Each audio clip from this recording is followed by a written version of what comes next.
Welcome back to JTC Report. Today we're going to be talking about a little bit of political drama that's gone on over the past few days here. So Tucker Carlson, of course, one of the biggest names in right-wing Republican commentary, has recently announced he's done. He's leaving the Republican Party. Anyone who's following Tucker or has followed him for a long time kind of probably isn't surprised by this.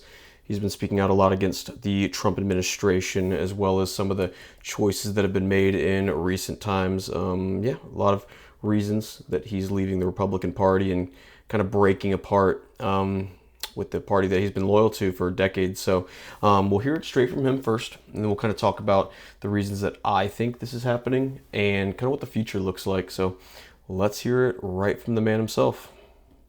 Well, the poll numbers now are, tell a pretty clear story about it. I would not support the Republican Party. There's no chance I would support the Republican Party. I'm not going to support the Democratic Party. I don't know what I'm going to do.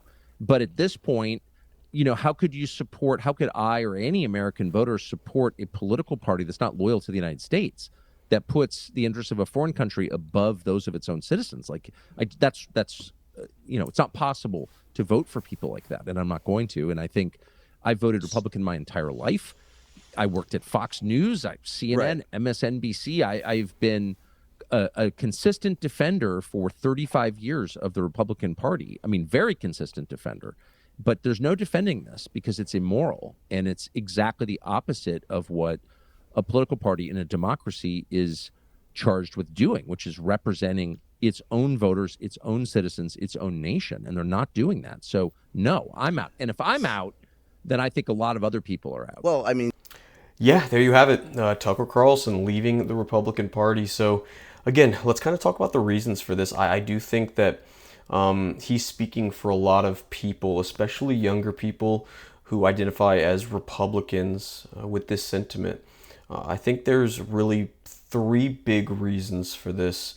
And they were kind of back to back to back. I think they were the straws that broke the camel's back, essentially. So, number one, obviously, was the Epstein files. This was the first big betrayal that I think people can identify with this current Trump administration. Tucker, along with a lot of people, including myself, we're kind of hoping to see some transparency with the Epstein situation. And of course, we all know what happened with that. Trump gets in, tells Pam Bondi to basically squash the investigation. She puts out that statement that everything in terms of investigating, charging anybody else is over, and the collapse started at that point. There was a backlash, and ultimately he was forced into signing the Epstein Files Release Act, but it was by force, and they're still not really complying with it. There's plenty of stuff that's still censored, still redacted from the files, and we clearly don't know the whole truth yet. So that's number one. I think that was the really opening silo in this battle between the Republican factions. Number two, obviously, was the Iran war. Trump's one of his biggest promises was no new wars. He ran on the promise of keeping us out of useless foreign wars and then started a useless foreign war in the Middle East, which ironically was the big thing. He broke away from the rest of the GOP back in 2015 when he ran the first time, basically attacking Bush, George W. Bush and Jeb Bush, who was at one point the leading contender in the 2015-2016 time of being the next GOP nominee. So, yeah, first Epstein files, then the Iran war. And I think specifically for Tucker, something that really affected him on a personal level was going after Thomas Massie. I think the GOP's betrayal of Thomas Massie, of course, for the reasons we just talked about, Thomas Massie is also someone who is against the Iran war. One of the Epstein files released literally has his name as the co-sponsor on the Epstein Files Transparency Act, along with Democrat Ro Khanna. So, and Tucker is a big fan of Thomas Massie personally. They're personal friends. He's been on the show, and I think that really hit Tucker in a more personal way because he sees Massie as such a good man, one of the few good men in Congress.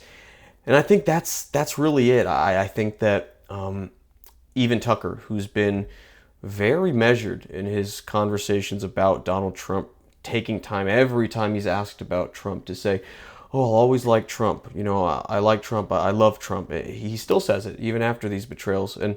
But I think that the good faith has kind of finally ran out with Tucker. I think that he sees the Republican Party as a vehicle for donors, as foreign interests, especially as he talked about here in this clip. And yeah, I think he's finally had enough. And I think a lot of people have had enough. I think anyone who had even an ounce of faith that this second Trump administration would be something different, any of those hopes, I think, are gone. And you can call those people fools, sure, but hey, at this, I don't think anybody could have predicted what it turned into. But either way, I think the sentiment's shared by a lot of people. I certainly feel the same way Tucker feels. I'm not necessarily someone who identifies as a Republican.